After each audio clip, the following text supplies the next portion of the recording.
Are you having knee pain or issues with the split squat, lunges, or any type of squatting pattern? Well, today's video is going to be for you. Now, if we were to really generalize what this issue is, it's just simply a loading intolerance. Now, this video is not intended to be diagnostic in nature, so there's a lot of reasons why that loading tolerance could be present, but at the root of the issue, the most simplified way of looking at this is a loading intolerance to the knee joint. And this is what I mean by it. So if you're doing a split squat, usually people will have issues with the front leg as they bend it.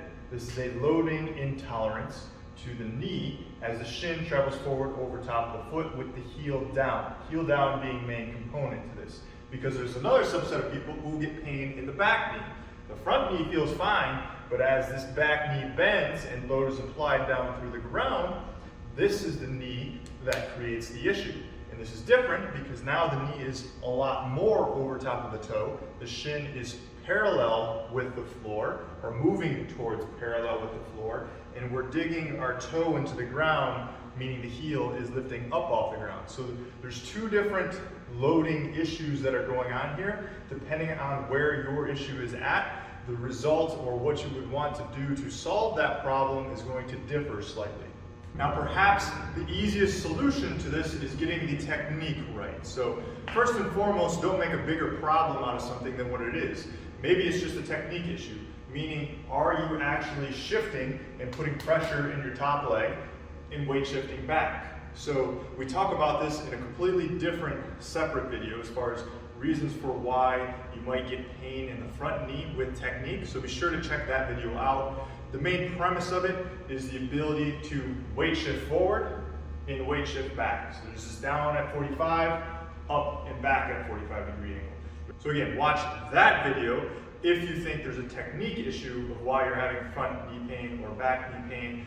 That will solve the technique problem if indeed technique is your issue. I'll make sure I drop a link to that video in the description below. If you're having pain in the front knee, one of the simplest ways to start addressing this is to start with a different movement, simply just a backwards lunge. The backwards lunge takes momentum and takes it in the opposite direction, so moving backwards. There's a little bit more of a vertical shin here as you start getting acquainted with loading the knee joint.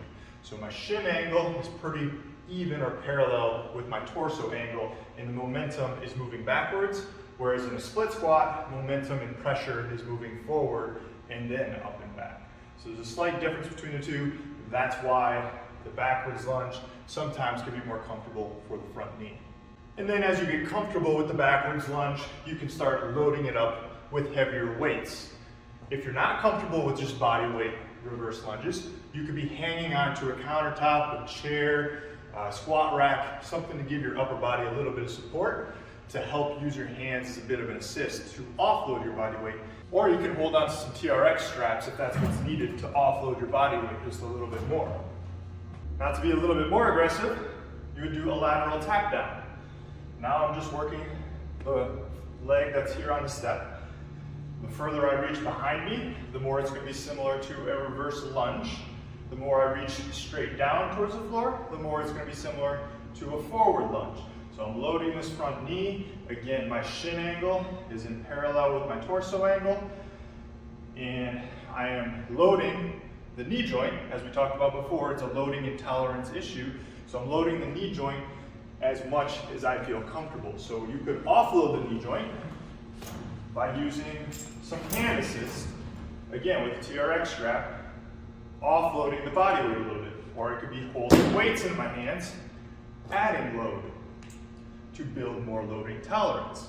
Also, because my back leg, there's really no pressure in this leg whatsoever, it's a great alternative exercise to keep loading the knee if you're having pain in the back leg of a split squat. So if there's pain here, let's keep working the front leg with an exercise similar to a split squat, but I don't have to worry about my back leg anymore. Because sometimes people who have pain with the back leg when they step backwards will still have pain with the reverse lunge. So that becomes an issue for the reverse lunge, is if the pain is in the back leg.